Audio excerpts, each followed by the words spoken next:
After my husband's solemn funeral, I went to my nephew's birthday party. Suddenly, my sister blurted out, "My son is your husband's."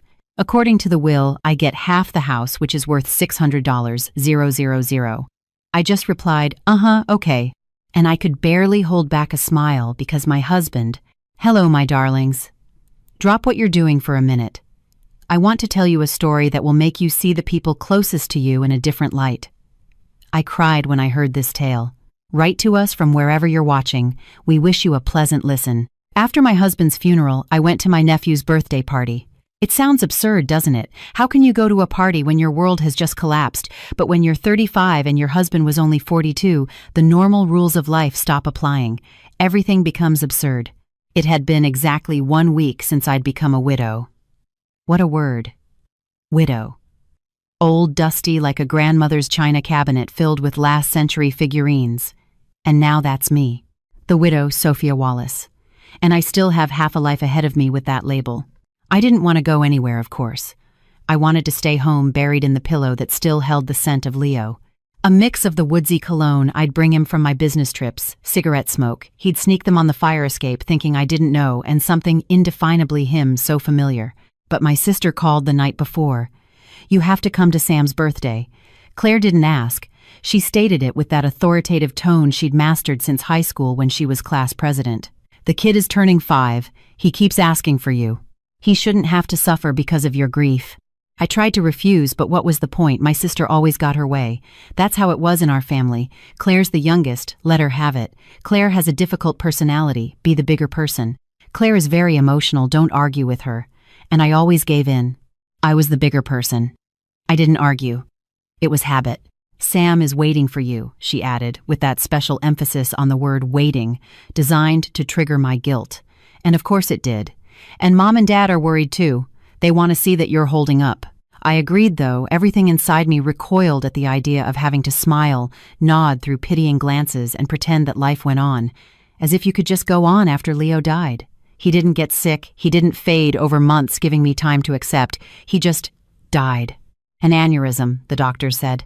Instantly. That morning we were having coffee in our small kitchen overlooking the brick alley of our South End brownstone, talking about plans for the weekend. Leo wanted to go to Charleston to show me a restored historic home he was consulting on. Imagine, Sophie, there are bricks in that foundation from the 1700s. I touched them with my own hands, history right under your fingertips, and by that evening I was identifying his body at the morgue. My God, I still can't believe it. I stood in front of the mirror for a long time trying to decide what to wear. The black sheath dress was too funereal for a child's party.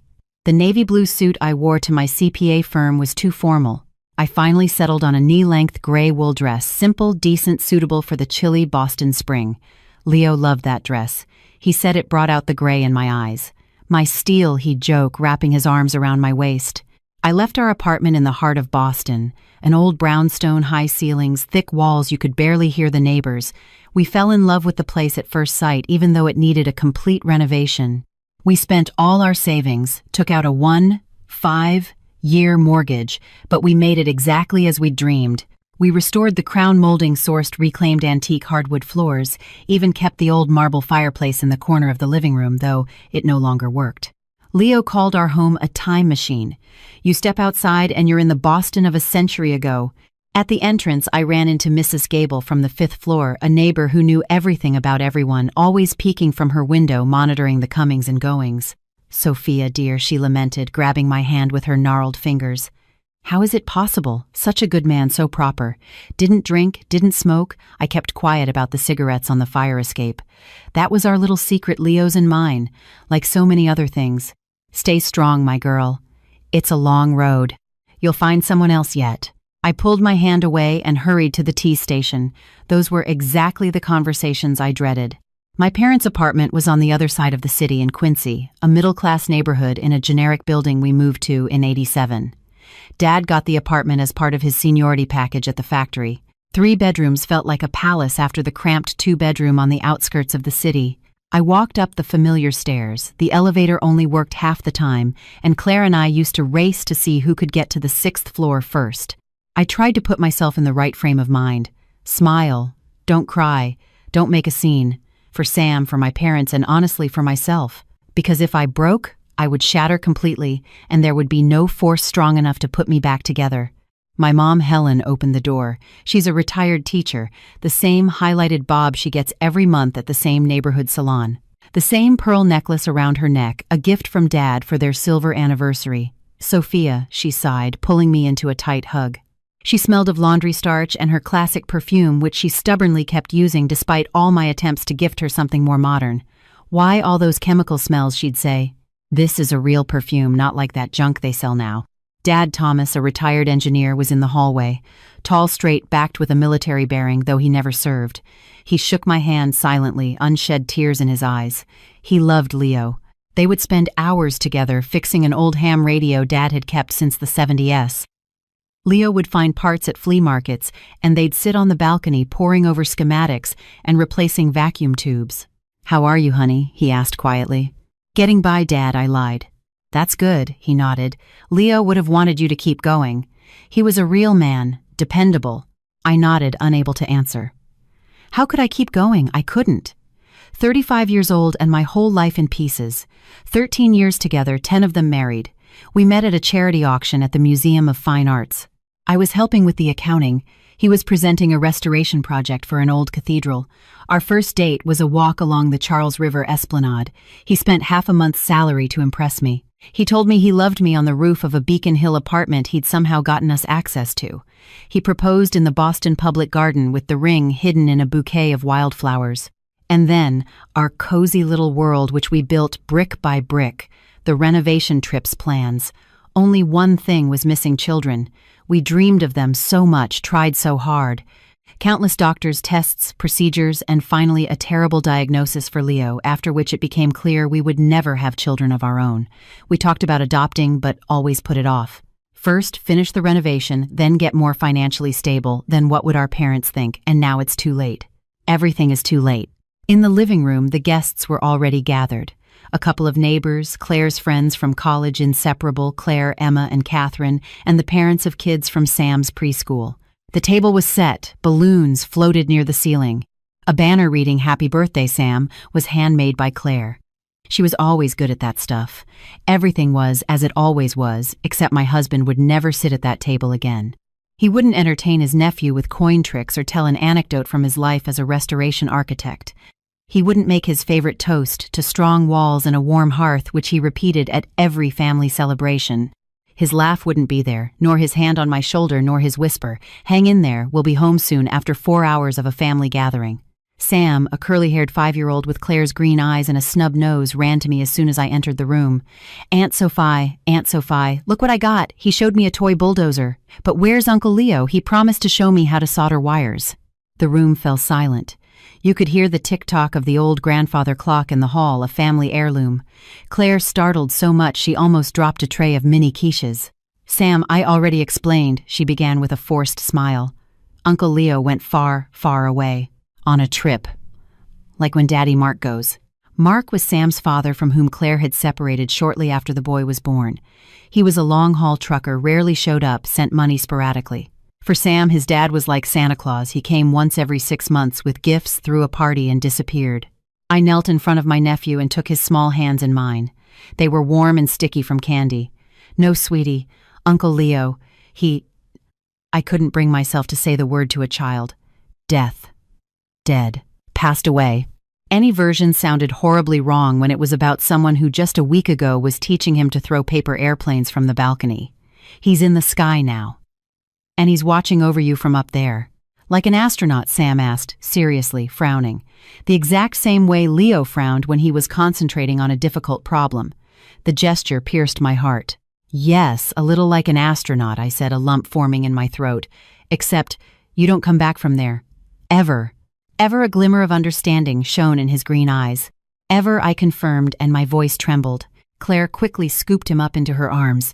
"All right, young man, time to blow out the candles on the cake. Make a wish." The party continued. A chocolate cake with 5 candles, Claire's specialty. She was always a great baker. The presents, the children's laughter, the adults' conversations. I sat in a corner clutching a cup of cold tea, thinking about how Leo would never see Sam grow up. He loved him so much. He always said that if we had a son, he'd want him to be just as restless and curious. When the guests started to leave, I prepared to go home too, to our empty brownstone in Boston where we moved in with Leo 10 years ago and where every corner was saturated with memories of him. I wanted to be alone to make his favorite tea in the old glass, with the etching of the Old North Church, wrap myself in a blanket and look through our old photos. Cheesy, but I needed that ritual. And just then, as I was in the entryway putting on my coat, Claire suddenly asked everyone remaining not to leave.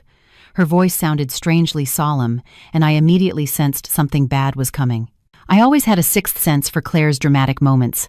Ever since we were kids, she'd say something that would make the adults blush, and I'd spend the next week looking at the floor mortified for my sister.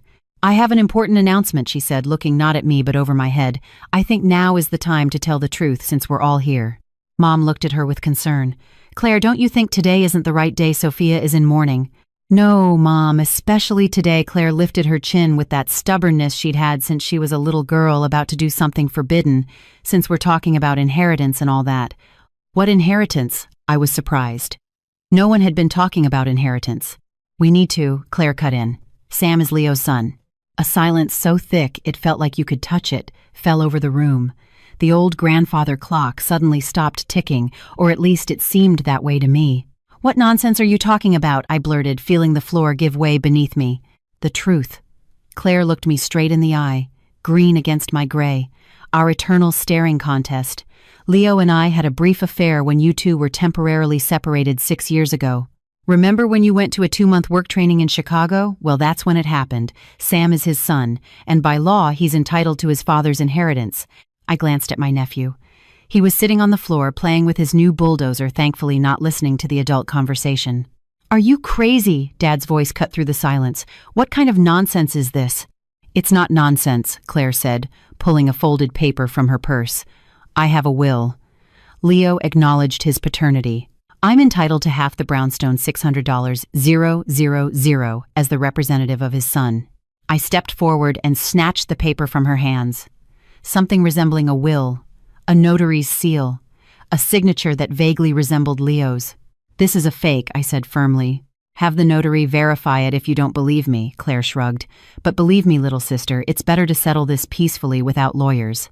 Sam is a direct heir. A DNA test will confirm it." A chill ran down my spine, and then very slowly a cold, bitter smile appeared on my lips, a smile I didn't even know I was capable of. Okay, I said, barely containing the smirk. "Sure, Claire, whatever you say." I handed her back the paper and turned towards the door. "And that's it," she shouted after me. "You're not going to protest, make a scene." I turned in the doorway. "What for? It's an obvious lie." "Why is it obvious?" Claire crossed her arms. "You know, Leo always had a soft spot for me, even before your wedding." "I know," I nodded.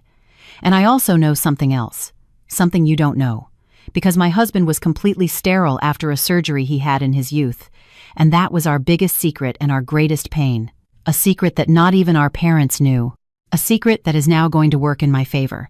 Leaving my parents' apartment, I didn't call an Uber, even though it had grown dark and a spring drizzle was falling over the city. I needed to walk, to breathe, to sort through my thoughts.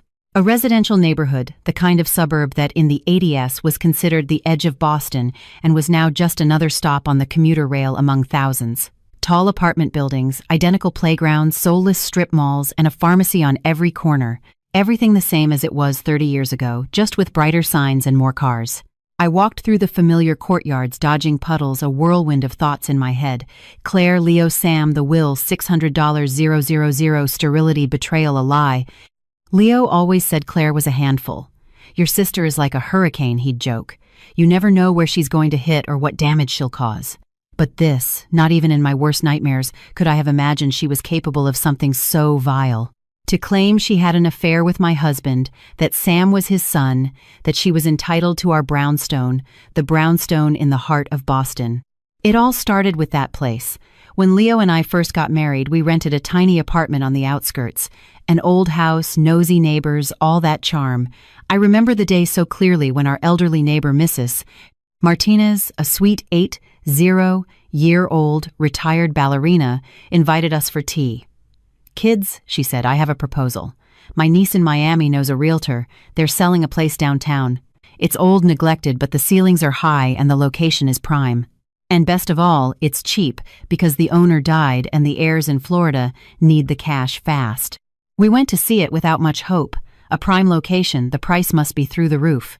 But Mrs. Martinez was right. The place was a wreck. No updates since the 70 SA broken window in one-room wiring that would scare any electrician and cockroaches the size of small rodents. But the potential soaring ceilings with crown molding windows so wide you could sit in them and read heavy original doors with brass knobs, and most importantly, the view of the old Boston we loved so much. We took out a 5-year mortgage, putting down all our savings as a deposit. Leo's parents helped with a portion. His dad, an architecture professor, understood the value of such gems. Mine also pitched in what they could, selling a small lake house my mom had inherited. We did the renovation ourselves on weekends and nights, saving on everything, even food. We lived on pasta for months. Leo learned to tile. I learned to hang wallpaper and paint. We only hired professionals for the heavy lifting, rewiring, plumbing, reinforcing beams. It was a tough but happy time. We worked side by side, dreaming of living there for many years, raising children in that place, growing old together, sitting on our windowsill, watching old Boston go by. Children. That was our deepest wound. A year after the wedding, we started trying for a baby. I stopped taking birth control. We tracked my fertile days, we tried, we waited. A year passed, nothing. Another 6 months, nothing. And then the doctor visits began. First me, tests, ultrasounds, checkups. Everything was fine. Then Leo. And that's when they found it. When he was 16, he'd had a complication from a routine appendectomy, a severe infection that required a second, more invasive surgery. Back then, especially in the small town where Leo grew up, such procedures were sometimes done haphazardly. Something went wrong, complications arose, and in the end, a total blockage. In short, sperm were produced, but they couldn't get out. Absolute sterility with no chance of recovery. When they gave us the diagnosis, we didn't speak for days. We just existed in silence, each lost in our own thoughts. For Leo, it was a terrible blow to his pride. He, so solid, so dependable, a real man, as my dad would say, suddenly felt incomplete. He avoided my gaze, spent sleepless nights, and on the third day he told me, "I'll understand if you want a divorce." That day, for the first time in my life, I hit him. I slapped him across the face and screamed, "Are you an idiot? Do you think I'm just desperate to get pregnant? I love you, not your sperm." We cried together, and then we started looking at options. IVF, with a donor surrogacy adoption. But everything came up against money and time. We were drowning in debt and renovations, working ourselves to the bone. We decided to postpone it until we were more stable. And time passed, and the conversation about children became rarer until it became one of those topics you don't touch, so as not to reopen old wounds. Our diagnosis became our secret. We didn't tell our parents. Why make them suffer? We didn't tell our friends. We didn't want their pity. We learned to give vague answers when asked about kids' career, the renovation, all in good time. And only between us, in moments of deep intimacy, did we confess that we still wanted a child and that one day we would find a way. Now that secret would be my weapon against Claire's lie. But first I needed proof. The documents with Leo's diagnosis were in a safe deposit box at the bank. We rented it when we took out the mortgage to keep all the important documents for the brownstone there, just in case Leo would say, "You never know. If there's a fire or a flood, the papers will be safe." There was a grim irony in those words. It wasn't the brownstone, it was him who was gone. I wiped away my tears. This was no time to fall apart. I had a plan. As I neared the T station, I pulled out my phone and dialed the number of Oliver, our college friend who had become a successful family law attorney. "Oliver, it's Sophia," I said when he answered. "Sorry to call so late." "Sophia, please don't apologize." His voice was full of sincere compassion. "How are you?" "Not great, to be honest. Listen, I need a consultation about inheritance. I think I'm in for some trouble." "What kind of trouble?" The lawyer's tone crept into his voice. "My sister is claiming her son is Leo's and is demanding half the brownstone." The silence on the other end of the line spoke volumes. "Your sister," Claire Oliver managed to say. "Is this a joke?" "I wish. She even has some kind of will." Okay, Oliver was in full professional mode now. "Tomorrow at 10 in my office. You remember the address on Newbury Street, and bring every document you have. Marriage certificate papers for the brownstone, that will, if you can get it." He hesitated a moment. "I know it's hard, but we'll also need Leo's death certificate." "Okay," I nodded, though he couldn't see me. "See you tomorrow." I got on the train, heading downtown. The car was almost empty. A weekday, late at night, most people were already home. Across from me, a young couple held hands and stole kisses. I turned my face to the window where my reflection stared back at me in the dark. A drawn face with dark circles under my eyes. 35, but I looked 45. When I got home, the first thing I did was check for the key to the safe deposit box. It was in its place inside the small document box in our home safe. The other key was on my keychain. Tomorrow morning before seeing Oliver, I'd stop by the bank. The apartment greeted me with silence. Before, when I came home, there was always some sound. Leo working late, drafting plans on his computer, talking to clients on the phone, putting on an old vinyl record he collected, classic rock, Pink Floyd, Led Zeppelin, the Eagles.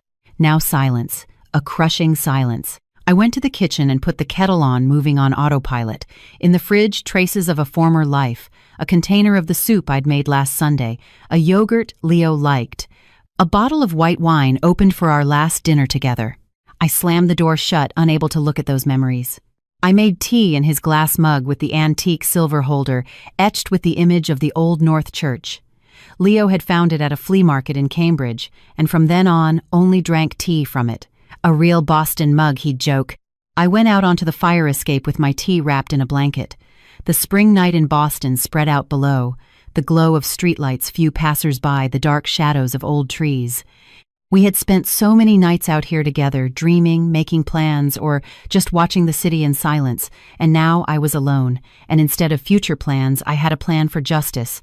No, not revenge, justice. I would not let Claire tarnish Leo's memory or steal what we built together. I pulled out my phone and scrolled through my photos. Here we are at Boston Common last winter, here at his parents' house in the Berkshires, here in Charleston on the coast, celebrating our 5th anniversary, happy in love even after so many years together. How dare she say she had an affair with him? And then it hit me. 6 years ago, when Claire claimed she supposedly got pregnant by Leo, I really was away. 2 months in Chicago for a training on new accounting software. And during that time, Leo spent a lot of time with my parents. He helped my dad with repairs around the house. He took my mom to the doctor when her arthritis flared up. And Claire was always around offering to help, inviting Leo over for dinner. Could it be? No, impossible. Leo wouldn't do that. He couldn't. I knew him better than anyone. And besides, I knew Sam couldn't be his son. Physically impossible. But Claire didn't know that. And that's where things got interesting. I took a sip of the now cold tea and looked at the clock. Almost midnight. Tomorrow would be a tough day. I had to gather all the documents, go to the bank for Leo's medical records, meet with Oliver, and then I would decide how to play my cards. I went back inside, closing the door to the fire escape. For a second, I thought I heard Leo's footsteps from the bedroom. His particular way of walking with a slight drag in his right leg, a souvenir from a skiing accident. But it was just the floorboards creaking in the draft. In the bedroom, I didn't turn on the main light, just the bedside lamp, the one we bought at a flea market with a stained glass shade in an Art Deco style. I put on my pajamas, well, actually Leo's Pink Floyd t-shirt, which I'd been sleeping in for the past week because it still held his scent. Lying in bed, I mentally rehearsed the plan for the next day. Bank documents, Oliver. And then I'd have to decide what to do about Claire. Expose her immediately or let her dig herself deeper into her lie. Tell my parents the truth about Leo's sterility or keep our secret. And what about Sam? He wasn't to blame for any of this. He was just a little boy who adored his uncle. Sleep wouldn't come. I got up and walked through the apartment. Our apartment. My last refuge where everything reminded me of a happiness that would never return. In the living room hung our pride and joy, a watercolor of old Boston that Leo had bought at an auction. The work of an unknown artist from the early 20th century. A view of Beacon Hill, the State House dome in the background, pigeons in the park. Look, Sophie, Leo used to say it's the view from our neighborhood.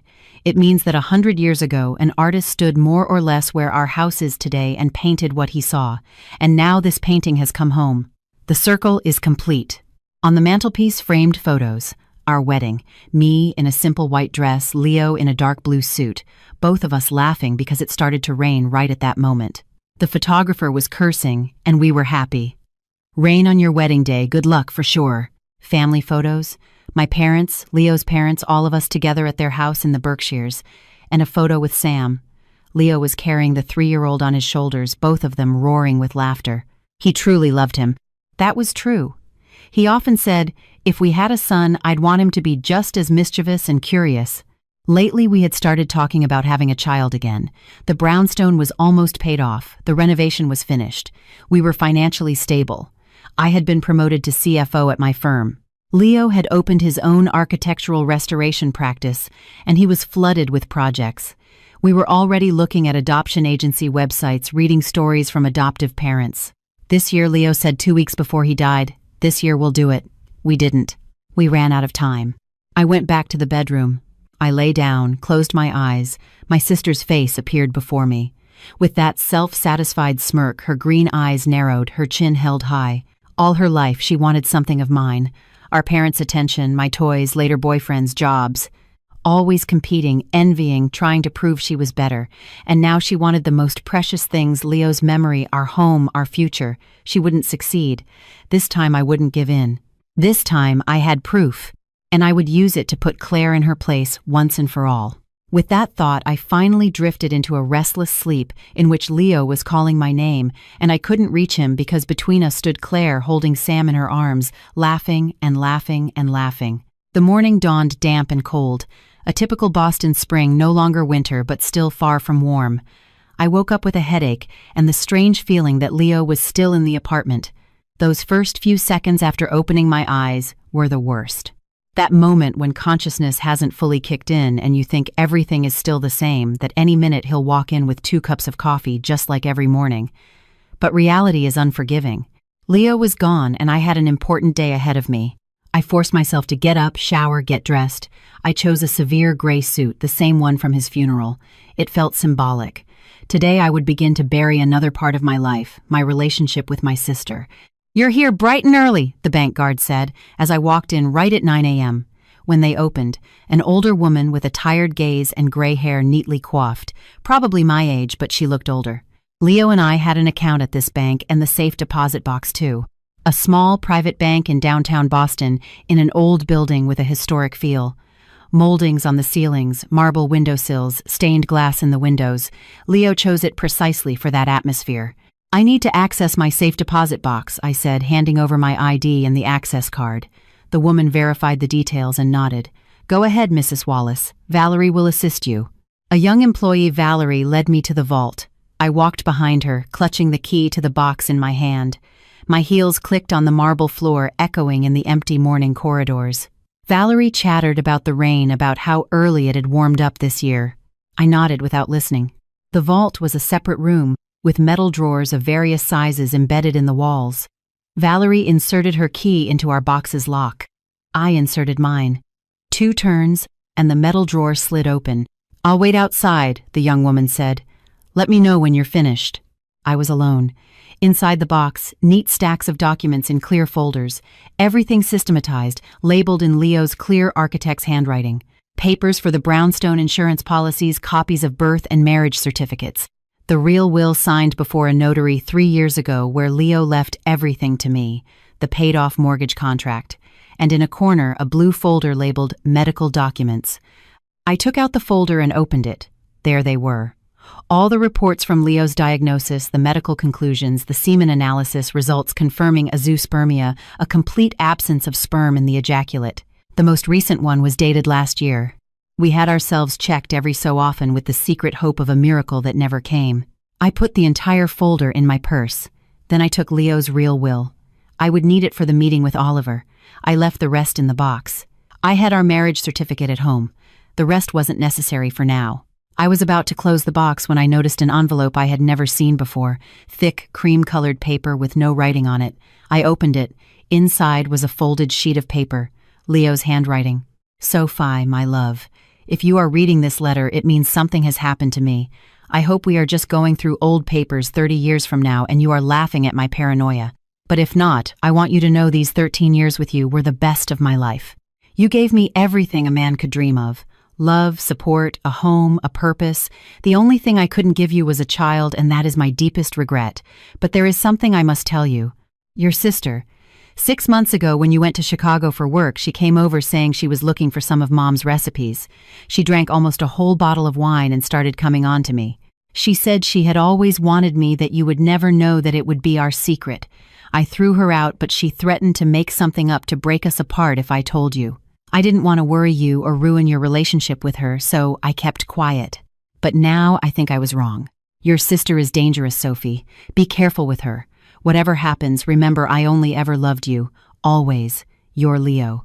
The date was from 3 months ago. I sat there in the vault, clutching the letter to my chest, tears streaming down my cheeks. All this time he knew. He suspected Claire was up to something and wanted to warn me to protect me even after he was gone. "Mrs. Wallace, are you all right?" Valerie's voice from the doorway brought me back to reality. "Yes, I'm coming out now," I replied, wiping my tears. I carefully folded the letter and put it in my purse. Leaving the bank, I immediately called Oliver. "I'm on my way to your office. I have something important." Oliver's office was in an old building on Newbury Street, a small family law practice. Leo and I had helped him when he was just starting out. Leo designed the office renovation. I handled his books. College friends always supporting each other. Oliver met me at the reception, tall, broad-shouldered with a neatly trimmed beard and an impeccable suit. In college, he'd been a bit of a rebel, always in faded jeans with a guitar slung over his shoulder. Now he was a prestigious lawyer, one of the best in Boston for family law. "Sophia," he hugged me tightly. "How are you holding up?" "Trying my best," I replied with a weak smile. His office was minimalist and serious. No extra frills, just a desk chairs, a bookshelf with legal texts, and a few diplomas on the wall. And a framed photo, the three of us, Leo, him, and me 10 years ago at the opening of this very office, smiling with glasses of champagne. "Tell me," Oliver said, sitting across from me, his hands clasped on the desk.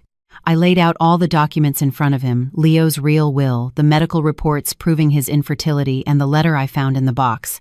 "Here it is," I said. "Everything I have." Oliver reviewed each paper, carefully lingering on the medical reports. "So Leo was—" "Yes," I nodded.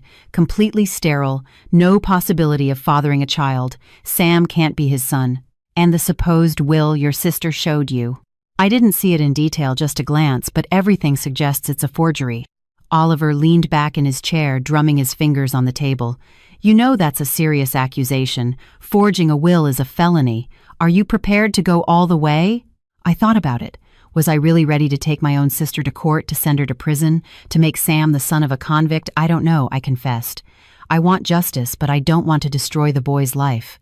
"Then let's take it one step at a time." Oliver switched back to lawyer mode. "First, we'll have an informal meeting with your sister. We'll show her the evidence, explain the consequences. Maybe she'll come to her senses. If not, then we'll consider legal action." "Okay," I agreed. "But there's something else that worries me. Why is she doing this? Claire has always been complicated, but she's never gone this far." "Money," Oliver suggested. $600,000 is not a small amount." "Yes, but I shook my head. It's too desperate a move. There must be another reason. I need to know what's going on in her life." "I can hire a private investigator," Oliver proposed. "He can find out about her financial situation, any debts problems. That will give us an idea of her motives and could give us leverage." "Do it," I said decisively. "I want to know what my sister has gotten herself into and why she decided to use my husband's memory for her own ends." Oliver made a note in his legal pad. "Okay, give me 2 or 3 days to get some information. In the meantime, do nothing. Don't call her, don't see her, don't talk about it with your parents. Act as if nothing happened. And if she contacts me, tell her you're thinking about what she said, that you need time." I nodded. The plan was sensible. "Thank you, Oliver. I don't know what I'd do without you." "That's what friends are for," he smiled, then added suddenly, "Leo would be proud of you. You're strong, Sophia. Stronger than you think." I left Oliver's office with mixed feelings. On one hand, anger at Claire, a desire for immediate justice. On the other, a strange emptiness, as if all this was happening not to me but to someone else and I was just watching from the sidelines. The weather had gotten worse. The drizzle had turned into a downpour. I stood under the awning of the entrance, debating whether to call an Uber or walk to the T station when my phone rang. "Mom." "Sophia, how are you?" Her voice sounded worried. "Your father and I are concerned." "I'm fine, Mom." "Really," I lied. "I'm working a little bit." "That's good that you're working," she approved. "Don't stay home alone, you'll get dark thoughts. Listen, I need to ask you something. Can you come over today? Your father isn't well." What happened? I tensed up instantly. He had a pain in his chest. He took his nitroglycerin. It's a little better now, but you know how he hates doctors. Maybe you can convince him. He listens to you. Of course, Mom. I'll be there this afternoon. I hung up with a pang of anxiety. Dad was old school, raised with the idea that you tough it out. He refused to go to the doctor, preferring home remedies and self-healing. If his heart was acting up, it was serious. And then a thought struck me. What if the pain was Claire's fault? What if the stress of her words triggered the attack? Another wave of fury washed over me. It wasn't enough that she was trying to take my apartment. Now she was also risking my parents' health with her crazy schemes. I hailed a cab and went home. I had to change and gather myself before going to see them. On the way, I replayed Leo's letter in my head. Your sister is dangerous. He knew. He sensed it. He tried to warn me. The downpour intensified. Water streamed down the taxi windows, blurring the city's shapes. Boston traffic, the usual. The driver, an older man with a white mustache, turned on the radio. Oldies. The Beatles, the Eagles, Billy Joel, the music of my childhood. Those were good times, the driver sighed, catching my eye in the rearview mirror. Now everyone's ready to rip each other's heads off for a buck. But before it was different, more human. I remained silent. I wondered what he would say if he knew my own sister wanted to take my apartment using my dead husband's name. Were those times really more human, or did people just not talk about these things and family scandals were swept under the rug? At home, I changed into jeans and a sweater. My parents' apartment was always cold. My dad was frugal with the heating a habit from leaner times. I packed a small bag of provisions, some sharp cheddar for him, fresh strawberries for Mom, a jar of the blackberry jam I'd made in the fall, and a bottle of whiskey, his favorite single, malt scotch, just like old times. Before leaving, I stopped in front of the hallway mirror. A haggard woman looked back at me, dark circles, tight lips. When did I get so old? 1 week without Leo, and I look 10 years older. You're strong, Sophia. Stronger than you think. Oliver's words echoed in my mind. Well, it was time to prove it. I buttoned my coat, grabbed an umbrella, and walked out, closing the door decisively behind me.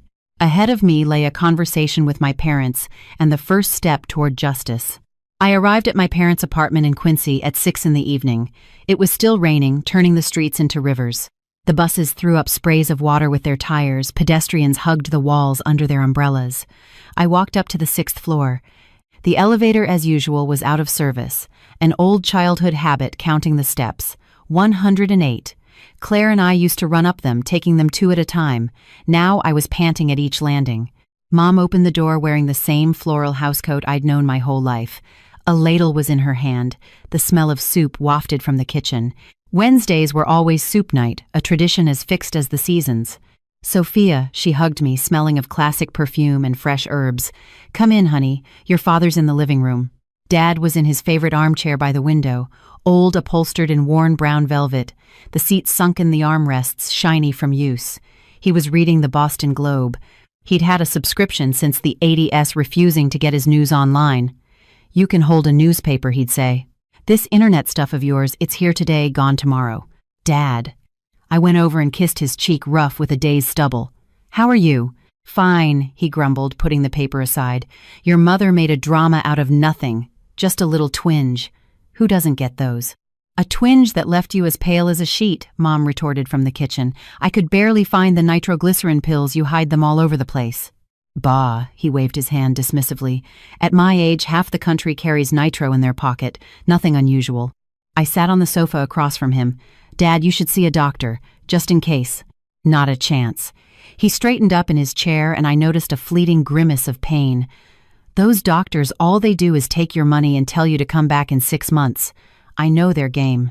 Arguing was useless. He was 71. He'd worked his whole life as an engineer at the factory until the layoffs.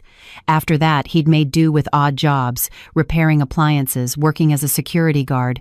Proud, stubborn from a generation for whom admitting weakness was worse than death. I brought you whiskey, I said, pulling out the bottle. The kind you like. His eyes lit up. Now, that's medicine, not those pills. Just a little, Mom warned, coming in with a tray. After the nitroglycerin, you can't have much. On the tray were 3 small crystal glasses from the set they'd received for their wedding 45 years ago. Leo had loved them. He said they had a special ring to them like music from another century. We toasted to us, as always. I felt the burn of the drink go down my throat, warming me from the inside. Leo couldn't stand whiskey. He preferred a good wine. Whiskey is coarse, he'd say. Wine requires a palate and understanding. Another memory that now lived only in me. Mom, let's have dinner, I said, trying to change the subject. Of course, she bustled. The soup is ready. And I made a pie, your favorite. During dinner, we talked about the weather, the rising prices, the neighbors, the usual topics of family gatherings. I was waiting for my parents to bring up Claire, but they carefully avoided the conversation.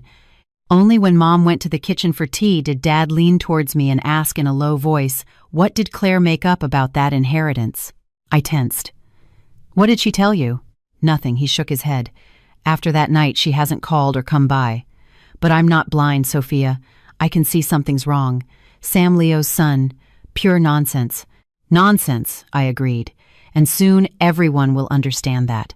You, Dad, hesitated, searching for the words. You be firm with her. It's always been this way. She does something, then runs under your mother's wing and all is forgiven. This time, don't let her get away with it. I looked at him surprised. He had always been softer on Claire than on me. He always defended her, justified her. Claire is the youngest. Claire is very emotional. Claire has an explosive personality. What can you do? I won't, Dad, I said firmly. This time she's crossed every line. He nodded, and in his eyes I saw something new. Respect, pride, support. Mom returned with tea and a pie. She'd bought it from the corner bakery. She knew I liked it. We went back to safe topics. The upcoming gardening season, the new TV drama, the neighbor from the 5th floor who'd gotten a cat despite the no pets rule. And Claire, I asked casually when the conversation lulled, have you spoken to her since that night? My parents exchanged a look. She called this morning, Mom said reluctantly. She asked if you'd said anything about the inheritance. And what did you tell her? That it's your business and we're not getting involved, Dad cut in. Enough meddling in your lives. You've been adults for a long time. Mom sighed. Sophia, I don't know what's going on between you two, but Claire was always a difficult child. You know that. I know, Mom. But being a difficult child is one thing, and blatantly lying to steal what isn't hers is something else entirely. She says it's the truth, Mom whispered, that she had an affair with Leo. When you were in Chicago, I felt anger tighten my throat. And you believe her. I don't know what to believe. Her voice broke with tears. You say one thing, she says another. You're my 2 daughters. How can I choose? And doesn't it seem strange to you, I said, slowly controlling myself, that Claire is only saying this now, just when Leo is dead and can't defend himself? She says she was scared, Mom mumbled, not looking at me, that she wanted to protect you and that now she had to speak up because the inheritance issue became serious. Sam was born 6 years ago, I replied calmly, though my voice was burning. If he had been Leo's, do you think Claire would have stayed quiet all this time? Wouldn't she have demanded child support, help, legal recognition? Mom was silent, fiddling with the tablecloth. And Mark, I asked. Sam's real father. He went off somewhere, Mom said with a vague gesture. To Canada or Mexico. Still trucking. Claire says she hasn't gotten any money from him in over a year. There it was. The motive. Money. Always money. Mom, Dad, I looked at them both. I know you want to stay out of it and I respect that, but there's something you need to know. I took the most recent copy of Leo's medical report from my purse from last year and handed it to them. Look, I said. Leo was sterile. Totally and irreversibly since he was a teenager.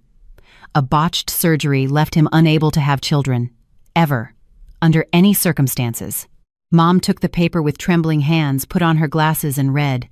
Dad leaned over her shoulder, mumbling as he tried to decipher the medical terms. My God, Mom exclaimed. So that's why you two… Yes, I nodded. That's why we never had children. And that's why Sam cannot be Leo's. It's a medical fact, indisputable. But why did you keep it a secret? Mom's eyes filled with tears. We would have understood, supported you. It was our pain, Mom, I replied softly. Leo was ashamed. He felt incomplete. He didn't want anyone to know. Nonsense, Dad grumbled, though he wiped away a tear on the sly. He was complete. A man like few others. Golden hands, a brilliant mind. I know, Dad. But it was important to him. Mom reread the report over and over as if she still couldn't believe it. So Claire is lying. Yes, Mom. She's lying consciously. But why? Her voice was genuinely perplexed. Why would she make something like that up? I don't know yet, I answered. But I'm going to find out, and I'm going to put an end to this story. We stayed in the kitchen for a long time. My parents asked me about Leo's diagnosis, about how we had lived with it, why we hadn't adopted.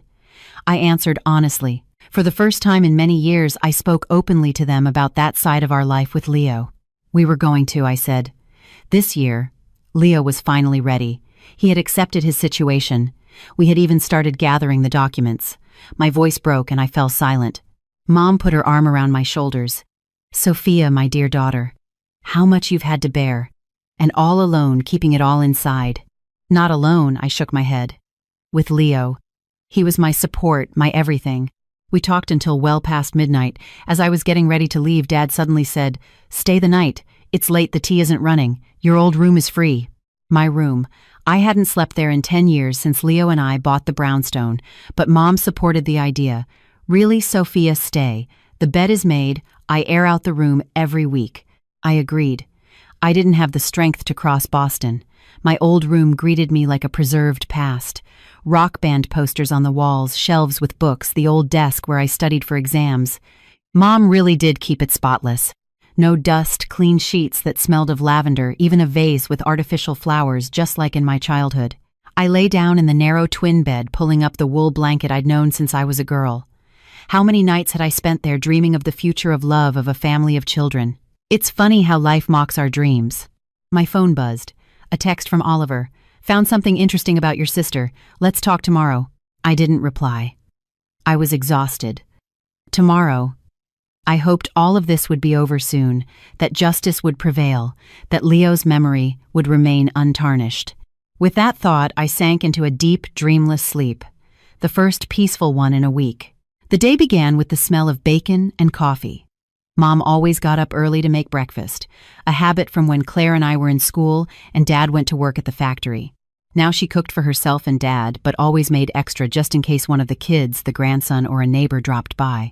I came into the kitchen stretching. Mom was bustling at the stove, humming. Dad was at the table reading the morning paper. "Good morning," I said, kissing Mom on the cheek. "Did you sleep well?" She looked me up and down. "You look better." "Yes." "Strange, but yes." "The walls of your childhood help," Dad muttered without looking up from the paper. "I always said so." We ate breakfast in a warm silence. I felt like I was back in my childhood, the same creaks in the floor, the same smells, my parents' same gestures, as if the last 20 years hadn't happened, and I was a schoolgirl again who hadn't yet met Leo, who had yet to love and lose him. "Are you heading home?" Mom asked, clearing the table. "First, I'm stopping by Oliver's," I replied. "He found something out about Claire." "What did he find out?" Dad tensed. "I don't know yet. I'll let you know if it's important." I got ready, hugged my parents goodbye. At the door, Mom suddenly took my hand. "Sophia, whatever you find out, remember that Claire is your sister. You're only one. And Sam is not to blame." "I know, Mom." I squeezed her hand. "I don't want revenge on anyone. I just want the truth." "The truth doesn't always bring relief," Mom said quietly. "Sometimes it just hurts more." I thought about her words as I walked down the stairs. What did she mean? Did she know something I didn't, or was she just repeating platitudes as older people often do to seem wiser? Outside, it was drizzling again. I opened my umbrella and walked towards the bus stop, texting Oliver as I went. "On my way. Be there in an hour. What did you find?" The reply came immediately. "A lot. And you're not gonna like it. I'll be waiting in the office." Oliver's office was quiet. The workday hadn't officially begun, and his receptionist hadn't arrived yet. I walked down the empty hallway, my heels echoing on the hardwood floor. The door to his office was ajar. I could hear voices from inside. I was about to knock, but I heard my name and froze. "It's better if Sophia doesn't know the whole truth," a man's voice unfamiliar to me was saying. "She has a right to know everything," Oliver replied, "especially now that her sister has made such accusations." "It could destroy her," the stranger insisted. "She just lost her husband. I'm afraid a blow like this." I pushed the door open and walked in. Oliver was behind his desk. Across from him sat a slim man of about 50 inches, a gray suit with sharp eyes behind thin-rimmed glasses. "What blow are we talking about?" I asked without a greeting. They both jumped and turned towards me. "Sophia." Oliver stood up. "We didn't hear you come in." I noticed I said coolly. "So, what were you talking about?" Oliver and the stranger exchanged a look. "Please sit down." Oliver gestured to the chair next to the stranger. "Let me introduce you. This is Ethan, a private investigator." I hired him to gather information on your sister. And what was so terrible that you think could destroy me, I sank into the chair, my eyes fixed on the detective. Ethan cleared his throat. Mrs. Wallace, before I begin, I must warn you, this information is not easy. I've been in this business for 20 years, and I know that facts can hurt more than any weapon. I'm ready, I cut him off. Speak. The detective took a thin folder from his briefcase. Let's start with your sister's financial situation. Claire Vargas, 32 years old. Divorced single mother to her son Sam, age 5. Works as a graphic designer at the ad agency Creative Solutions. Salary about $3,500 a month. That seems decent. But he opened the folder and began to list. Car loan $900 a month. Home renovation loan $600. Mortgage another $800. In addition, child support from her ex-husband is irregular. The last payment was 8 months ago. In total, a minimum deficit of $600 a month, not counting food, clothes, entertainment. I frowned. So she's just in debt, and that's why she decided to try and take our brownstone. If only it were that simple, the detective shook his head. It's not just debts. 3 months ago, Sam was diagnosed with an autoimmune disease that requires very expensive treatment. Monthly expenses for medication and procedures are around $3,000. My breath caught in my throat.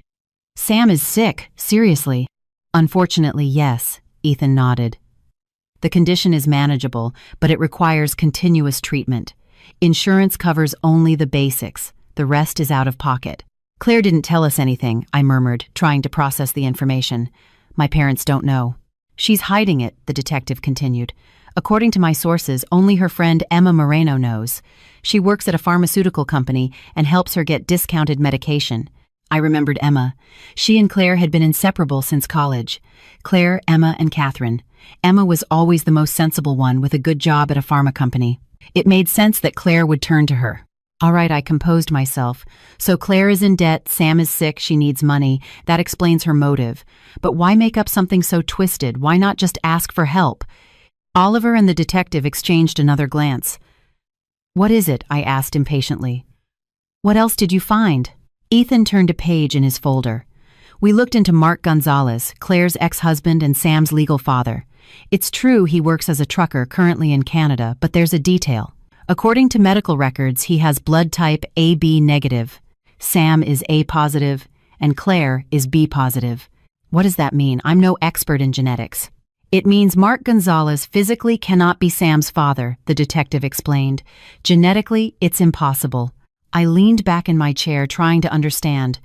Wait a minute. If Mark isn't the father and Leo can't be, then who? This is where we get to the most sensitive part. Ethan took out another sheet. During the investigation, I checked Claire's circle around the time of conception about 6 years ago, and I discovered that during that period, she was frequently seeing Nicholas Wallace. Which Nicholas? I asked, confused. Nicholas Wallace, the detective said, looking at me intently. Leo's father. Your father-in-law? The room spun. I grabbed the edge of the desk to keep from falling. What? How? That's a mistake. Unfortunately, it's not. The detective handed me some photos. Here's the proof.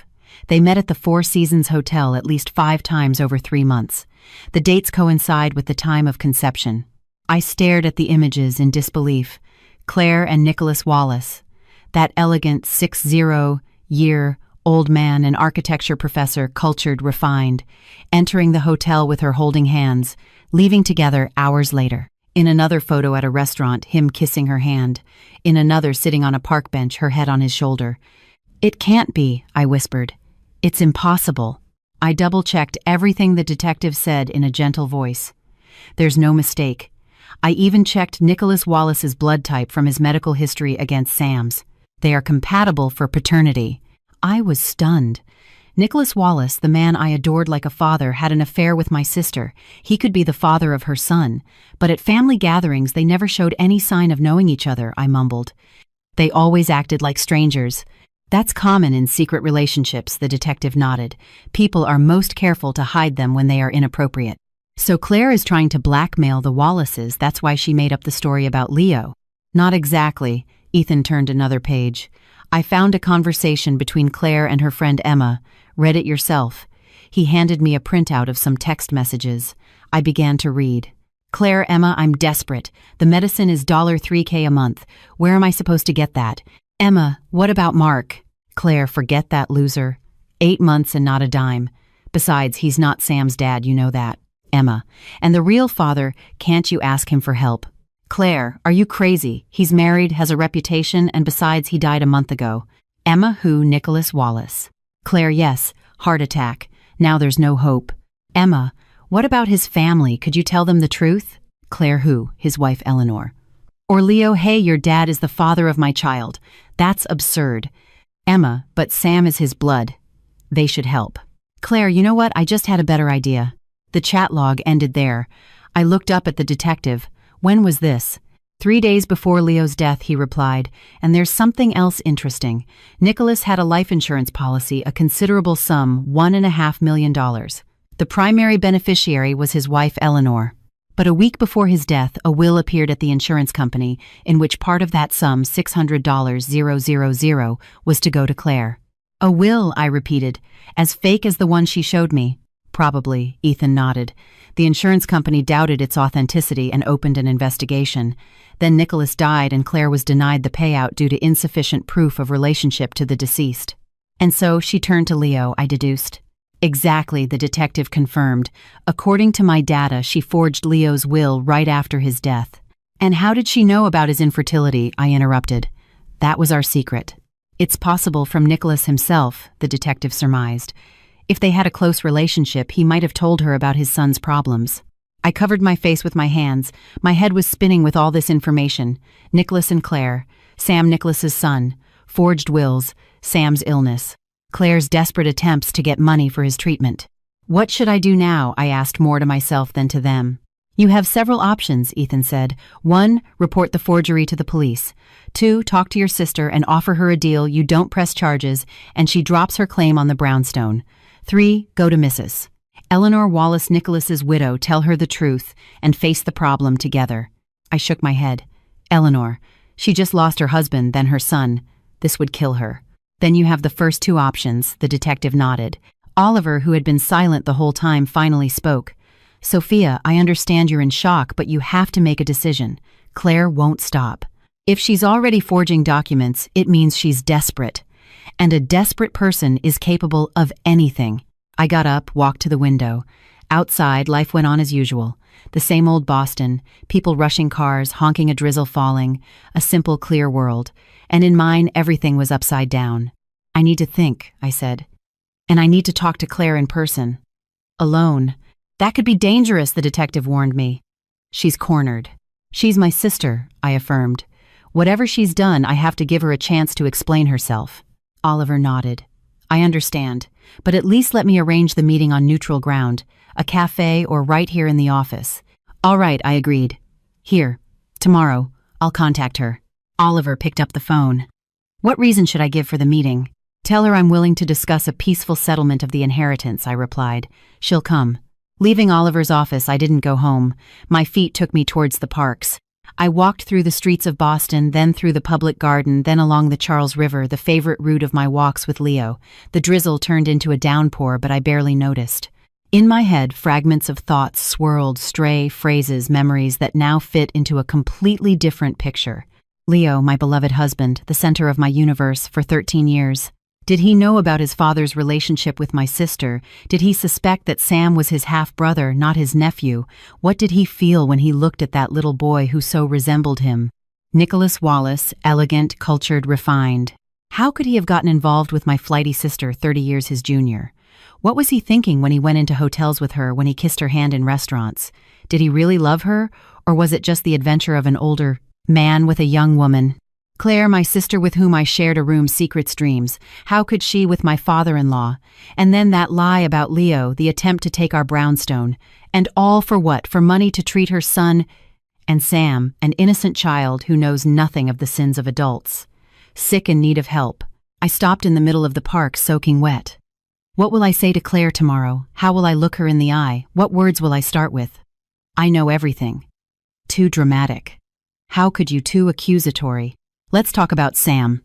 Perhaps I should start there, because in the end, he was the only innocent one in this whole story, and his well-being had to be the priority.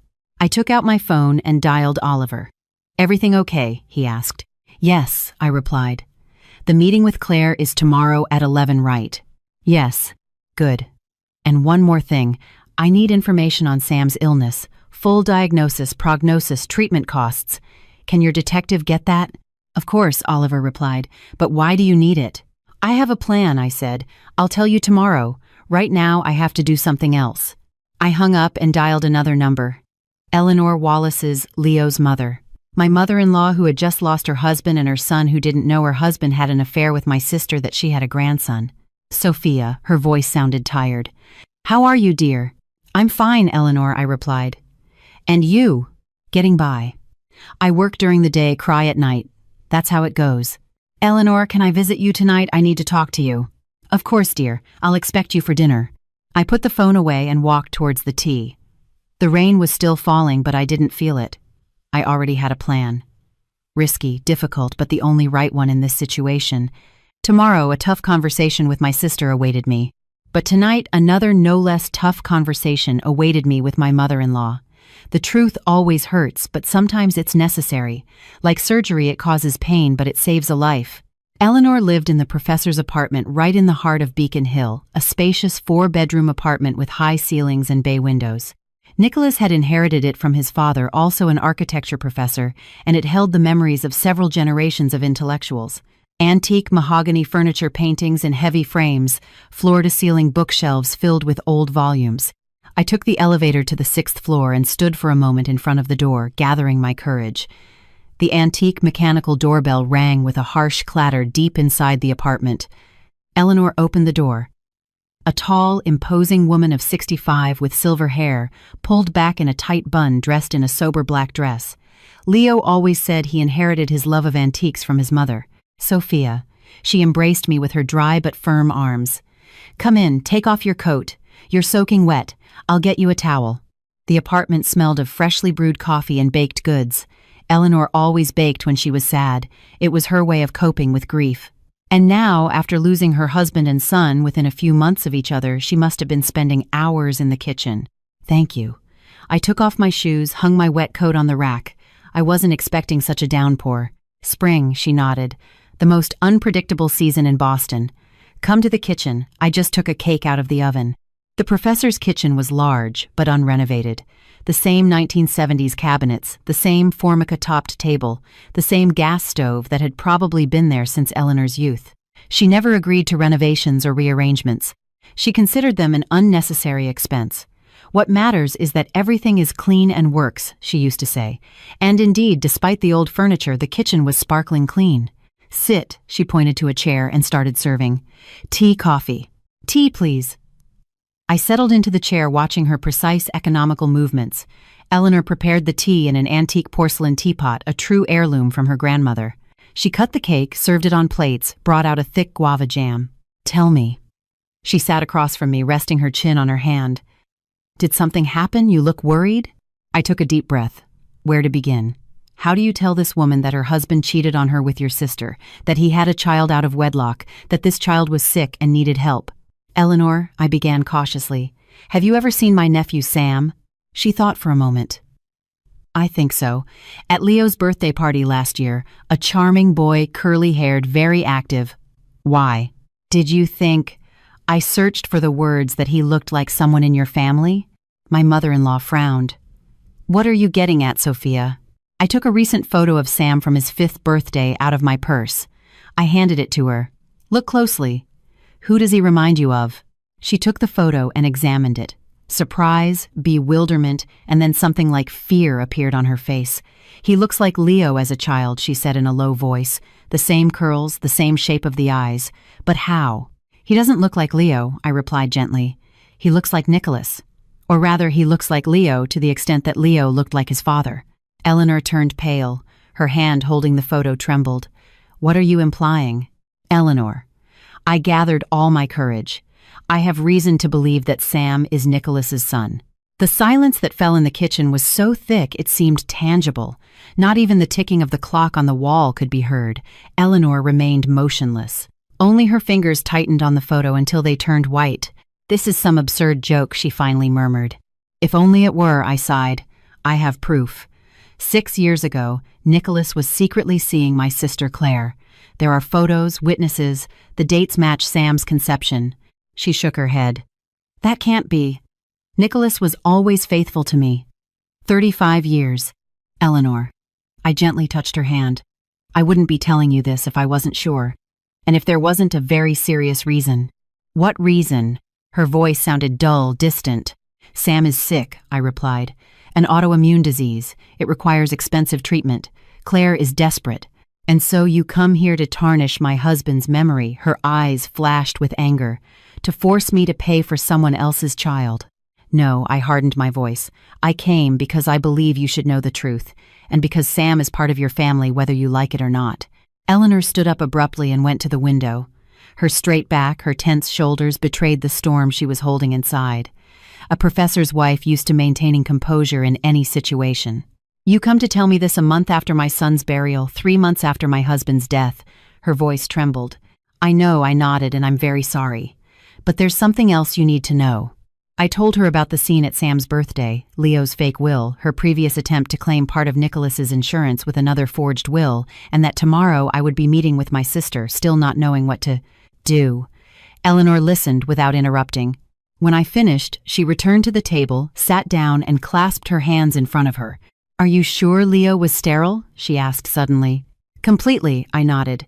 I have all the medical documentation. He knew about the doctors then, she whispered. Not the exact diagnosis, but that they were having trouble conceiving. Nicholas told me Leo suffered a lot because of it, that he felt incomplete. I nodded, unable to speak. A sudden lump of tears closed my throat. You loved him, it wasn't a question but a statement, despite everything. That never mattered, I replied. Leo was everything to me. His infertility didn't change anything. Eleanor looked at me for a long time, then lowered her gaze to the photo of Sam still clutched in her hand. He really does look like him, she whispered. The same eyes, the same line of the lips. How did I not notice it before? We see what we're prepared to see, I shrugged. No one would have thought to look for a resemblance between Sam and Nicholas Wallace. And what do you propose to do? She asked, suddenly regaining her firmness. Her tone became practical again, her gaze direct. The professor's wife was back in character. I don't know, I admitted honestly. On one hand, Claire committed a crime. She forged documents, tried to steal what wasn't hers. On the other hand, she did it for her son. To be able to treat him.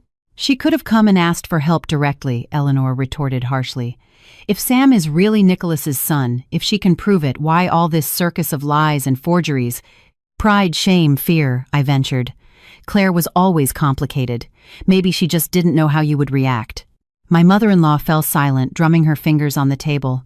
Then she stood up decisively. Wait here. She left the kitchen. I heard the door to Nicholas Wallace's study open and close.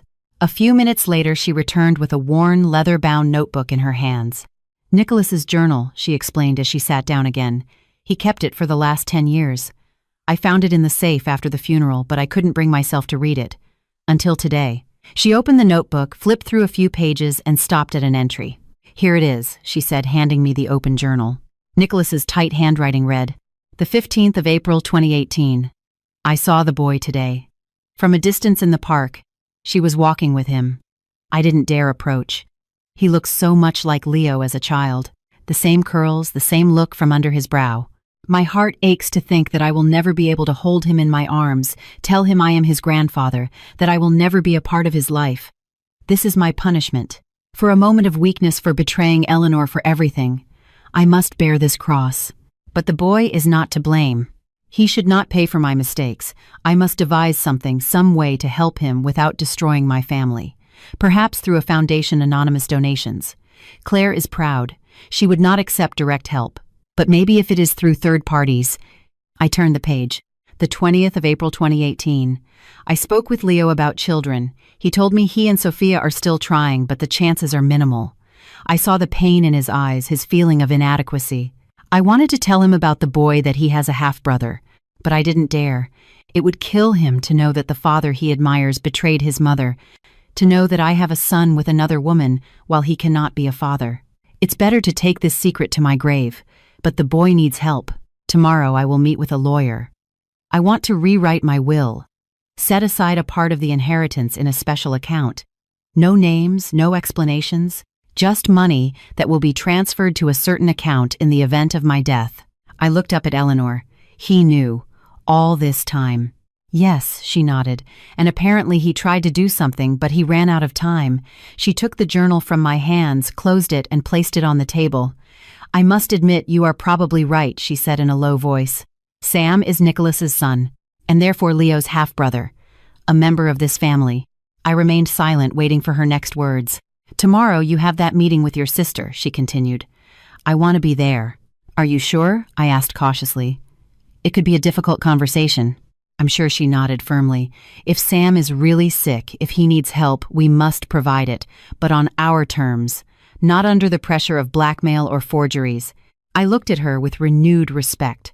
This woman had just learned of her husband's betrayal of the existence of an illegitimate son, and instead of collapsing or denying it, she was thinking about how to help the child. What strength, what dignity. And what do you plan to do? I asked. First meet with your sister, she replied. Find out the truth about the boy's illness, the treatment he needs, then a DNA test to confirm paternity. And if everything is confirmed, she took a deep breath. I will recognize Sam as a member of the Wallace family with all the duties and rights that entails. And the Will Clare's attempt to take our brownstone, that is a separate matter, she said sternly.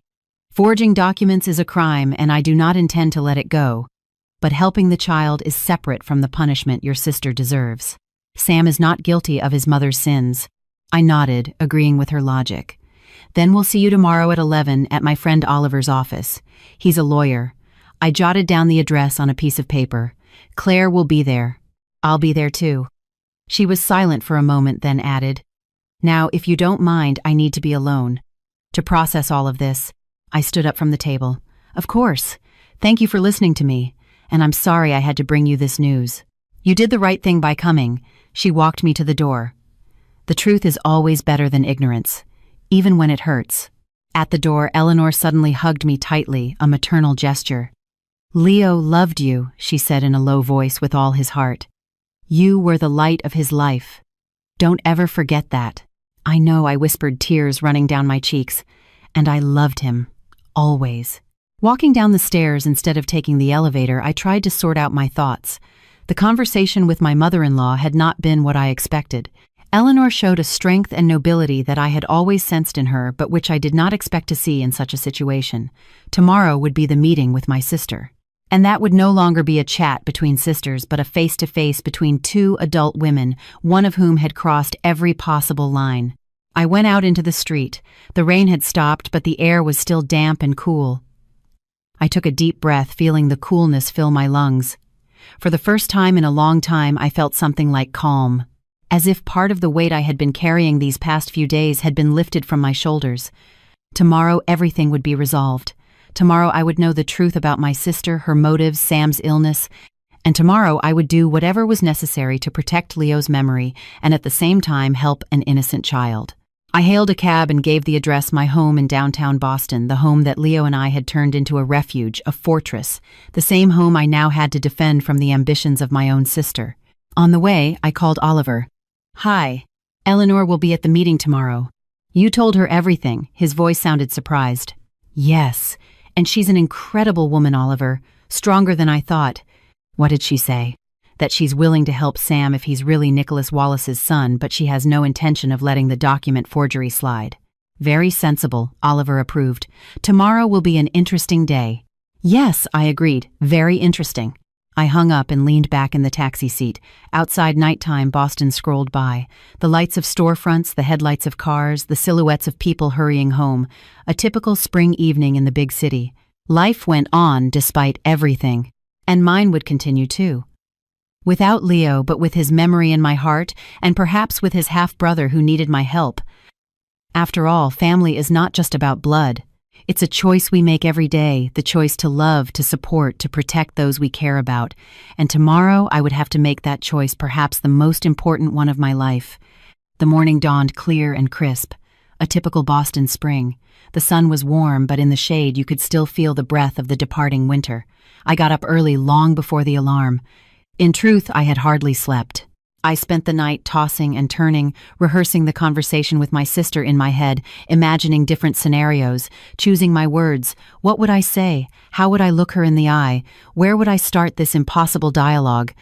The apartment greeted me with its usual silence. I made coffee, toasted bread, but couldn't take a bite. My stomach was in knots with tension. Instead of eating, I spent half an hour in front of the mirror, carefully getting ready, not out of vanity, but to give myself confidence. A severe gray suit, minimal makeup, hair pulled back in a neat bun. The image of a businesswoman heading into a crucial negotiation, not a sister about to face a painful confrontation. I arrived at Oliver's office half an hour early. He was already there, reviewing some documents at his desk. "How are you?" he asked, looking up. "Fine," I lied. "Ready." "Eleanor," called Oliver, said. "She's on her way.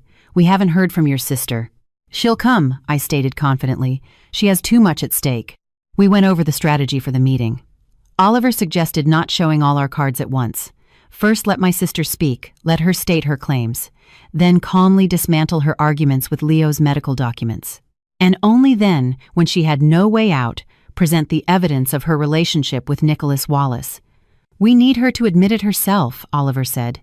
"Without pressure, without threats. She needs to understand that there's no point in lying anymore." I nodded. He was right. If we attacked her head-on, she would shut down, become defensive, or might even storm out. And what we wanted was a dialogue for Sam, for Leo's memory, for our family. Someone knocked on the door. Eleanor appeared in the doorway. She was wearing an impeccable navy blue suit, a pearl necklace, her back straight, her gaze firm. There was no trace of yesterday's emotions, only serenity and determination. "Good morning," she greeted Oliver with a slight nod and then shook my hand.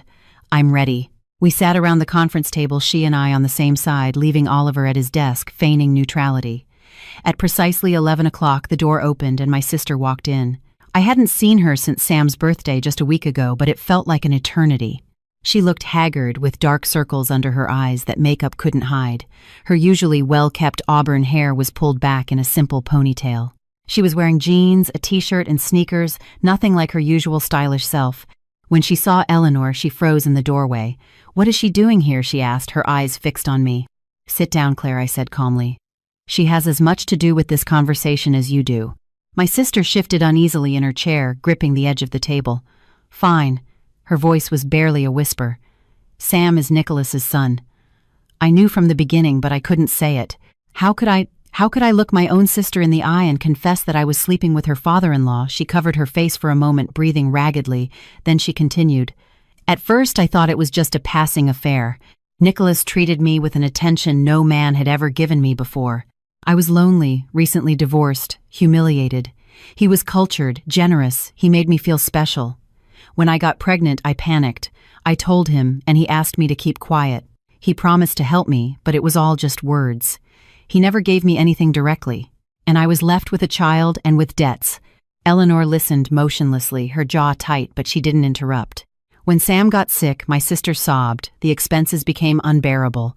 Emma helped as much as she could, but it wasn't enough. And then Nicholas died, and with him any possibility of support. I went crazy, Sophia. I saw no way out. I thought of you, of the insurance, of the inheritance. I thought I had a right, that Sam had a right, but I didn't know how to do it any other way than by lying and forging. Yes, I faked the papers. Yes, I tried to claim what wasn't mine. But I did it for my son, only for him." Tears streamed down her cheeks. I leaned towards her and whispered, "What exactly is Sam's illness? We need to know." "It's a rare autoimmune disease," she explained, wiping her eyes. "It attacks his joints, his skin, even his organs. The monthly treatments cost over $3,000. The insurance barely covers the basics. Without the medication, Sam won't have a childhood or a future." The room was filled with a heavy silence. Oliver watched seriously, without intervening. Eleanor, Leo's mother, took a deep breath before speaking. "If what you say is true, we will do what is necessary for the child to receive treatment. But understand this, Claire, help for Sam does not erase what you did. Forging documents is a crime, and you will have to face the consequences." My sister nodded, defeated. "I'll do whatever you want. Just don't take my son from me. He's all I have." "No one is going to take him from you," I said firmly, taking her hand. "But you have to trust us and stop lying. Sam deserves a decent life, and Leo deserves for his memory not to be tarnished by intrigues and deceptions." Eleanor, my mother-in-law, leaned forward and for the first time placed her hand on my sister's. "We are going to request a DNA test. If it is confirmed that Sam is Nicholas's son, then he is part of the Wallace family. He will have our support, our protection, and our resources. But in return, you will put an end to this entire charade. Are we clear?" My sister nodded, her eyes red with no strength to argue. In that moment, I knew the battle wasn't over, but the wall of silence and lies had cracked. For the first time, the truth was on the table, and though it hurt, it also opened the possibility of a new beginning. Claire took a deep breath as if before plunging into icy water. "Yes, Sam is Nicholas Wallace's son. We had a brief affair just 3 months. I was working at a gallery downtown organizing an exhibition on contemporary architecture. He came in as a consultant. We started talking, and then it just happened.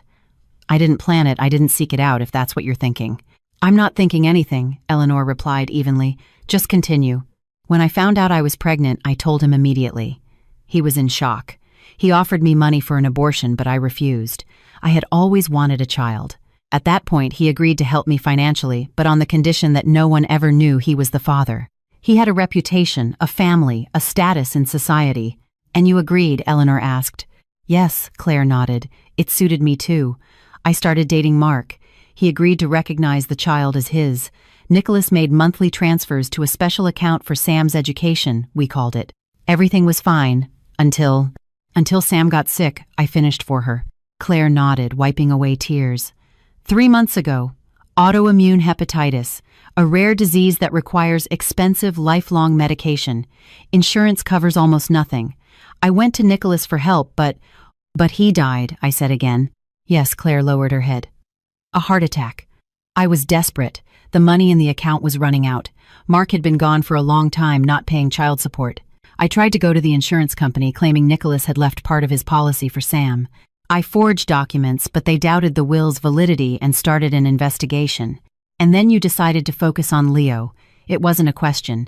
It was a statement." "Yes," Claire admitted. "It was a desperate move. I knew it was wrong, that it could hurt you. But Sam, he needs the medicine, Sophia. Constantly, every single day. Without it, his liver will fail." She couldn't finish, breaking down in sobs again. I looked at my sister and I didn't see a scammer or a schemer, but a frightened mother willing to do anything for her son.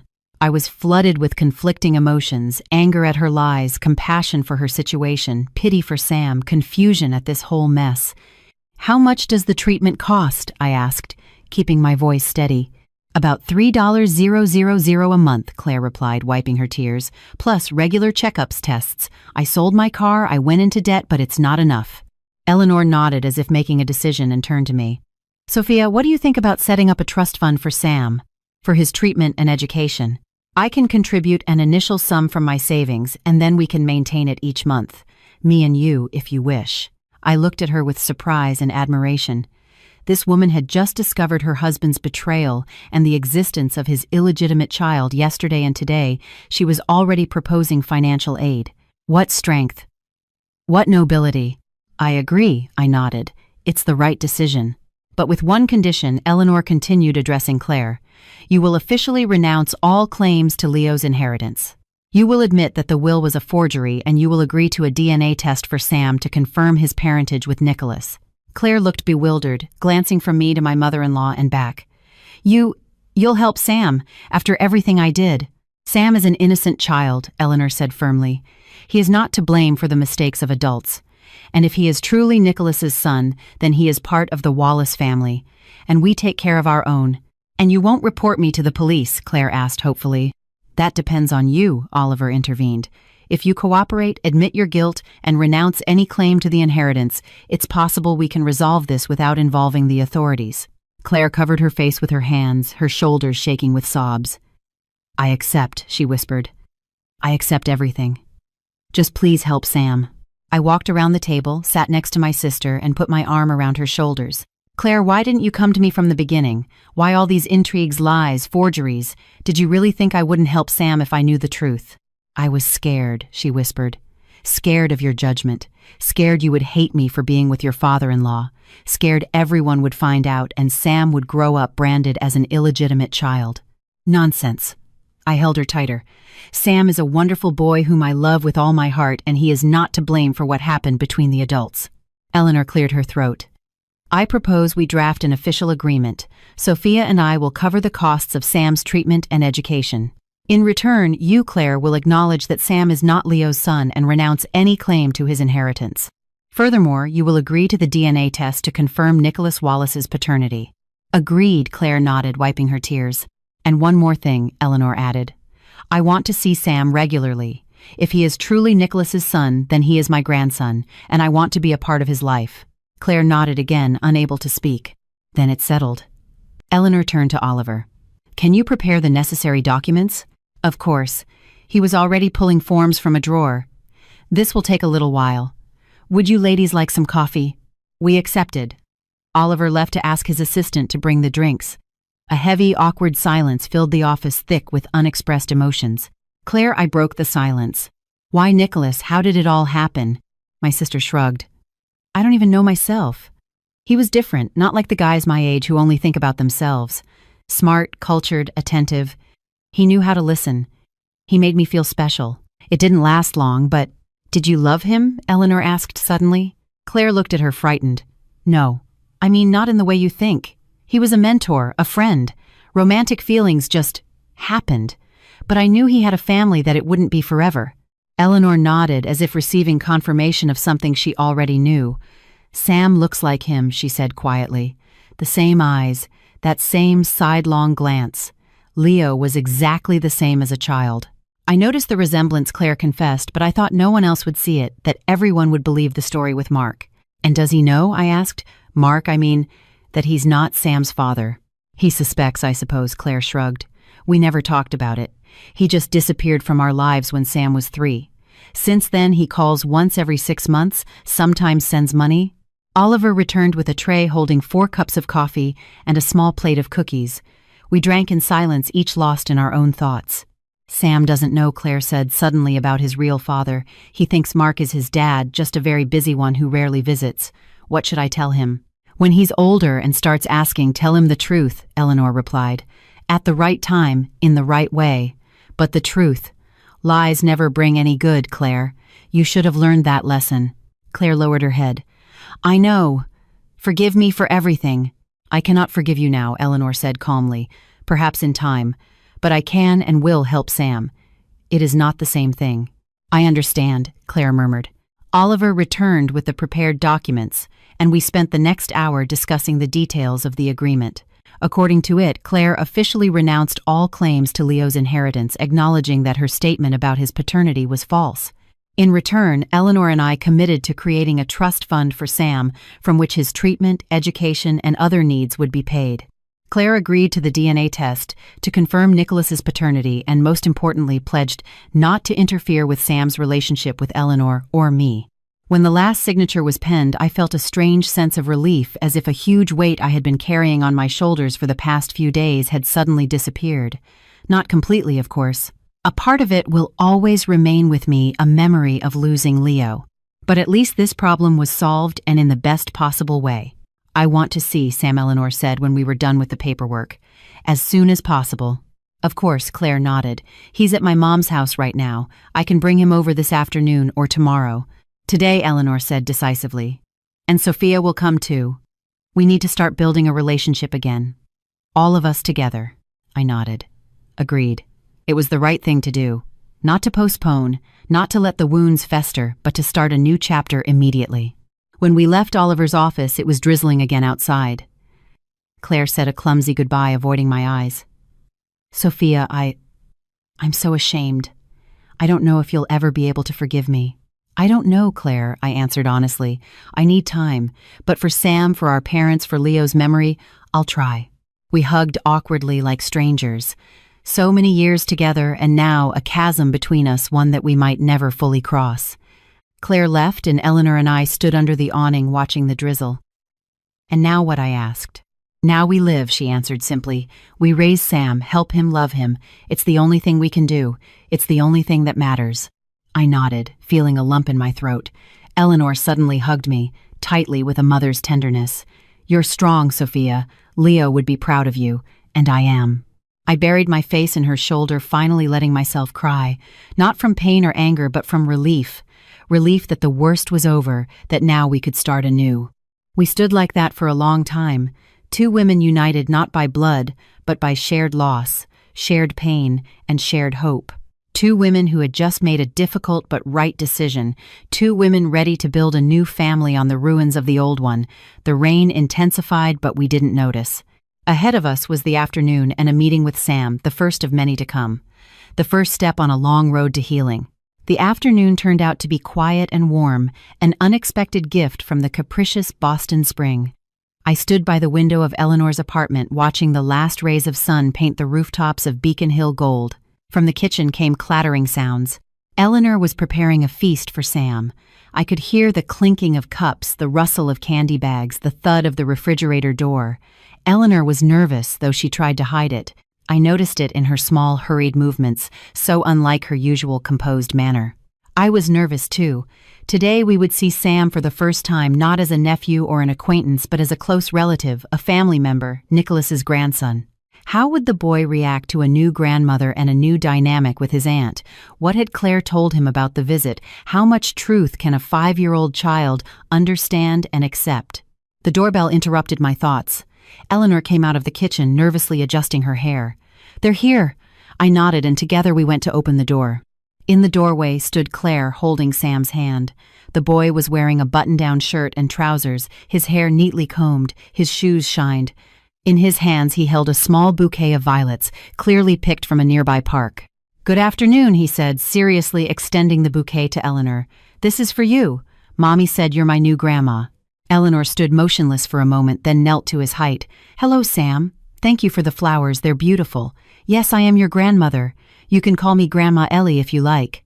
The boy nodded as if accepting a deal. His gaze was serious, appraising, not childish at all. "And I already know Aunt Sophie," he said, looking at me. "She's married to Uncle Leo, who's in the sky like an astronaut." I knelt beside him. "That's right, Sam, and we are very happy you came to visit us." "Come in," Eleanor said, standing up and stepping aside. "I've made tea and cupcakes." We entered the living room, a large space with high ceilings and floor-to-ceiling windows. Antique furniture, paintings in heavy frames, bookshelves filled with old volumes. Everything breathed history and culture. Sam looked around with unconcealed curiosity. "It looks like a museum in here," he commented. "It's nice." "Thank you," Eleanor smiled. "This apartment belonged to my husband, your grandfather. He was a professor of architecture, just like his father." Grandfather Sam looked at Claire with a question in his eyes. "Yes, sweetie." Claire knelt beside him. "Remember what I told you today, that your real daddy isn't Mark, but someone else who isn't with us anymore." Sam frowned. "Grandpa Nicholas, who was a scientist and died of a heart attack." "Yes," Claire nodded. "He was Uncle Leo's daddy. And your daddy. It's complicated, I know. But Grandma Ellie was his wife, so she is your grandmother." Sam stood thoughtfully processing the information. For a 5-year-old, it was a lot to take in, but he seemed to grasp the essence. "So, Uncle Leo was my brother." "Yes," I replied in a low voice. "Your older brother." "And did he know?" the boy asked, surprising us with his unchildlike perception. Eleanor and I exchanged glances. She was the one who clarified. "No, Sam, he didn't know. It was a family secret, but now we all know the truth and we want you to be part of our family." Sam nodded, accepting the explanation. "Okay, do you have any toys?" The tension dissipated and we all smiled involuntarily. Children are incredibly practical and direct.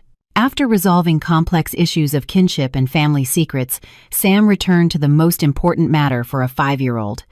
"I'm afraid not," Eleanor admitted, "but I have something that might interest you." She left the room and returned with a small wooden box. This belonged to Leo when he was a boy, his coin collection. She opened the box and Sam let out a "whoa." Inside were coins of different shapes and sizes, carefully arranged in compartments. Each had a small label, a buffalo nickel, a mercury dime, a steel penny. "Wow," Sam stroked the coins reverently. "Can I look at them?" "Of course," Eleanor nodded. "In fact, I want you to have this collection. Leo started collecting it when he was your age. I think he would be happy for you to have it." Sam looked at his mother as if asking for permission. She nodded. "That's a wonderful gift, Sam. What do you say?" "Thank you, Grandma Ellie," the boy said solemnly. I saw Eleanor's lips tremble. We moved on to tea. Sam, fascinated with his new collection, was arranging the coins on the table, examining them from all angles. Eleanor told him about each coin, where it was from, its history, how it was used. The boy listened, engrossed, asking questions, asking to see the countries on a map where this or that coin came from. I watched them, feeling a strange peace. They had found a common language, the retired professor's wife and the little boy united, not only by blood but by a genuine interest in each other. Eleanor was a natural teacher and Sam a curious student. In that, he reminded me of Leo, who always wanted to learn something new, to understand how any mechanism worked, to get to the bottom of things. Claire, Sam's mother, sat next to me, tense and cautious. I understood her state. She was afraid that Eleanor and I would take her son from her, that we would occupy too much space in his heart. I gently touched her hand. "It's okay, Claire. No one is trying to replace you.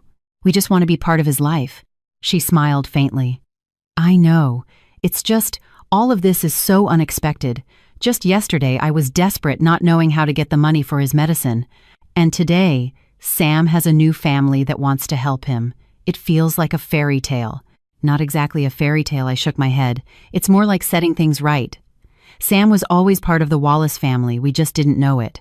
After tea, Eleanor showed Sam around the apartment. The library with rare architectural books, Nicholas's study with his collection of antique drafting instruments, the sunroom with exotic plants. The boy was delighted, especially with the telescope set up on the balcony. "Can I look at the stars?" he asked. "Of course," Eleanor nodded, "but it's still light out. Come back another night and we'll have a real astronomical observation." "Really, I can come back again?" Sam was overjoyed. "Of course," she smiled. "You can always come here now. This is your home too." As it started to get dark, Claire prepared to go home. Sam has a bedtime routine, and he needs to take his medicine on time. "Of course," Eleanor agreed. "But before you go, I have a proposal. Tomorrow is Saturday. How about we all go to the country together? I have a small house in the Berkshires. The air is wonderful. There's a forest, a lake. Sam could play in nature, and we could talk about the details of his treatment and everything else." Claire looked at me doubtfully. "And you'll come too?" "If you don't mind," I replied. "But I understand if you three want to be alone." "No," my sister shook her head. "Please come with us. We all need to get used to this new arrangement." "Then it's settled," Eleanor nodded. "Tomorrow at 10 I'll send a car for you." We said our goodbyes. Sam hugged Eleanor and me, and with the box of coins in his hand, walked towards the door. In the doorway, he suddenly turned around. "Grandma Ellie, will you tell me about Grandpa Nicholas? What was he like?" "Of course I will," she promised. "I have many photos, letters, memories. You will learn all about your father." Sam nodded, satisfied with the answer, and left holding his mother's hand. When the door closed, Eleanor sank into an armchair, suddenly looking small and old before my eyes. That was intense. "You were amazing," I said sincerely. "Sam is fascinated with you."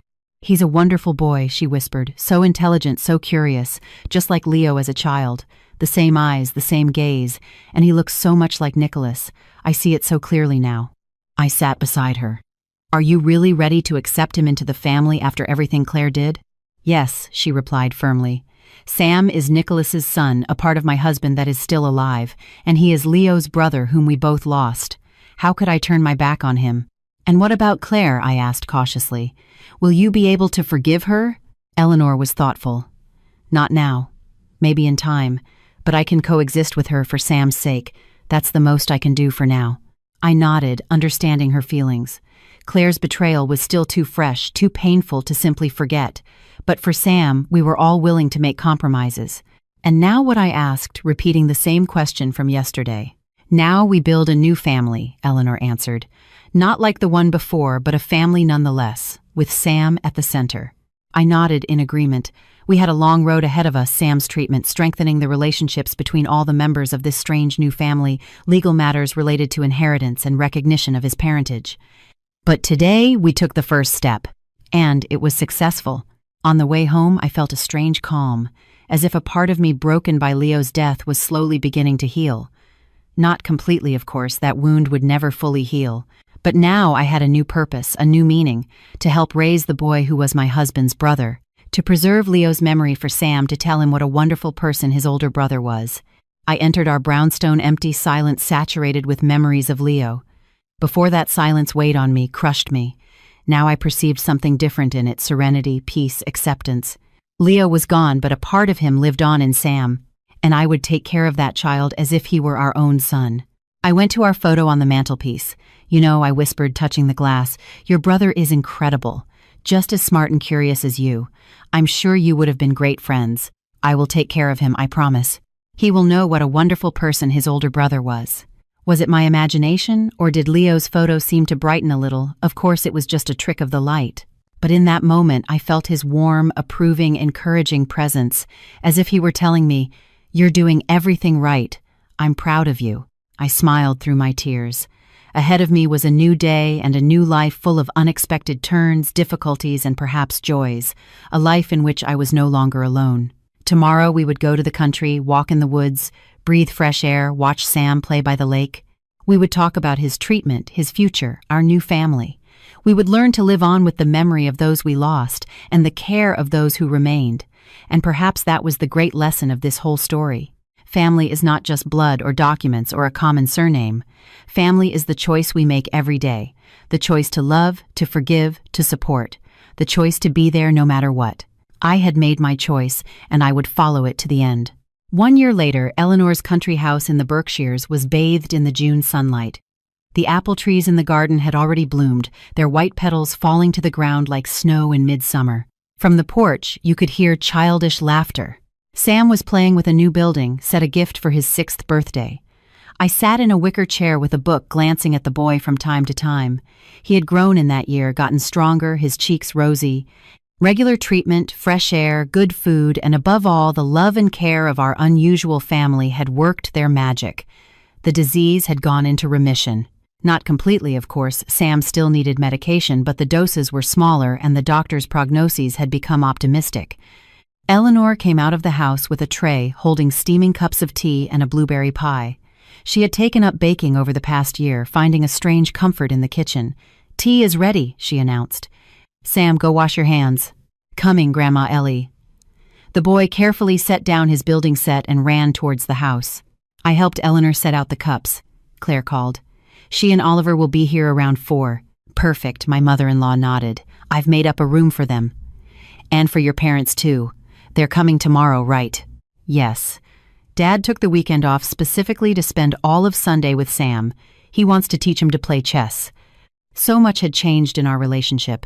Eleanor had transformed from a strict mother-in-law into a close friend, almost a mother to me. We talked a lot about Leo, reminiscing about his habits, his laugh, his dreams. We shared memories with Sam, who eagerly absorbed every story about his older brother. My relationship with Claire had also changed. Not immediately, of course. The first few months were difficult, filled with awkwardness and silence. But slowly, seeing how Sam blossomed under our shared care, we found a way to coexist. Not as close as we once were, but peacefully. Sunday, family lunches, joint celebrations, summer trips to the country. All of this became part of our new reality. And 6 months ago, another change occurred. Claire started dating Oliver, my lawyer friend. Who would have thought I was surprised myself when they announced their relationship, but watching them, I understood it wasn't just a passing fling. Oliver accepted Sam as his own, spent time with him, helped with his treatment. And Claire, by his side, transformed, calmer, more confident, softer. Sam returned with clean hands, and we sat down for tea. Eleanor cut the pie and served the plates. The boy eagerly dug into his dessert, chattering about his accomplishments at school. He had started 1st grade last September at a school with a focus on math. "I got an A on my test," he boasted, devouring his pie. "The teacher said, I have a mathematical mind." "You get that from Grandpa Nicholas?" Eleanor nodded. He was also very good at the exact sciences. "And Leo was great at math, too," I added. Sam nodded, as always absorbing information about his relatives. In a year, he had learned a lot about his real father and his brother. On his bedroom wall hung their photos, and on his nightstand was a frame with a family photo, all of us in front of the country house.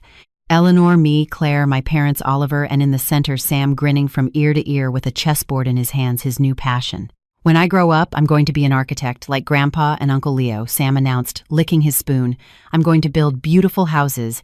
"You can be whatever you want to be," I smiled at him. "The important thing is that it makes you happy." After tea, Eleanor took Sam into the garden.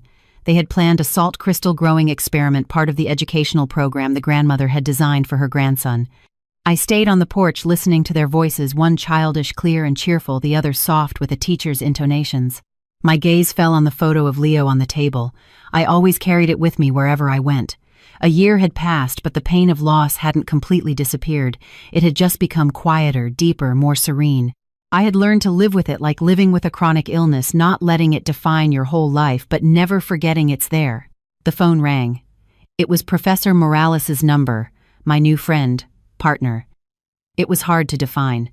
We met 6 months ago at an architectural restoration exhibition dedicated to Leo's memory. Daniel Morales, an ethics professor at Boston University. A widower, serious, a man of few words but with an unexpected sense of humor.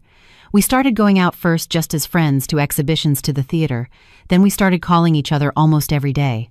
And a month ago he kissed me for the first time tentatively, as if afraid of my reaction.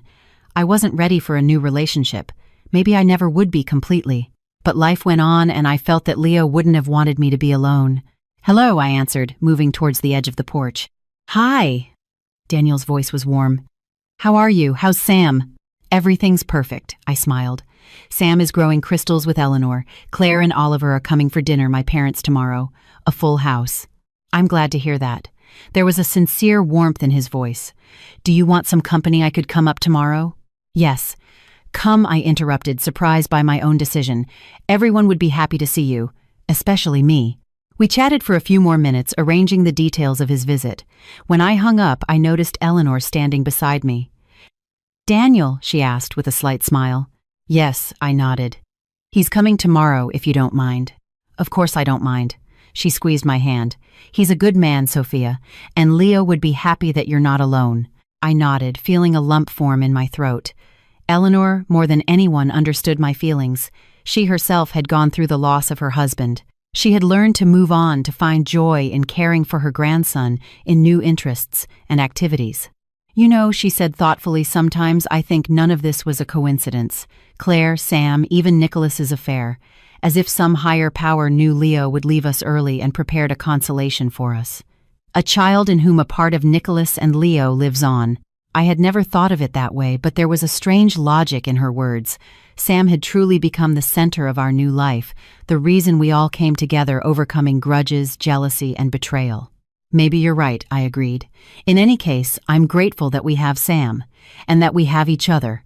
Eleanor gave me a quick but firm hug. "Go to them," she told me. "Sam wanted to show you his experiment."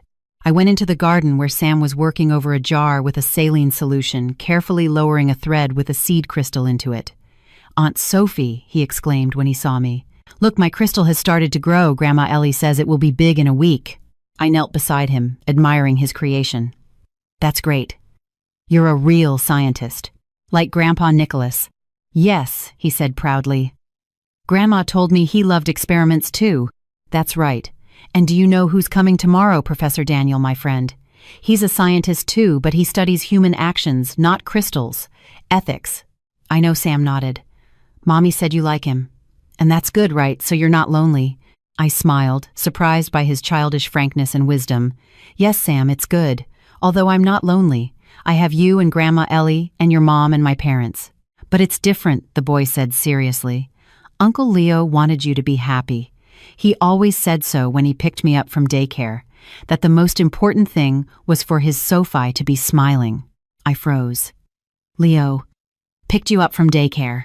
"Yeah," sometimes Sam nodded as if it were the most normal thing in the world. "When Mommy was late at work, he would get me and wait with me on the bench outside. We talked about cars and dinosaurs. He was really fun." I looked at him, unable to speak a word. Leo knew. All that time he had known who Sam was. Maybe not with absolute certainty. Maybe he just suspected, but he felt it, recognized him, looked after him. And he never told me anything.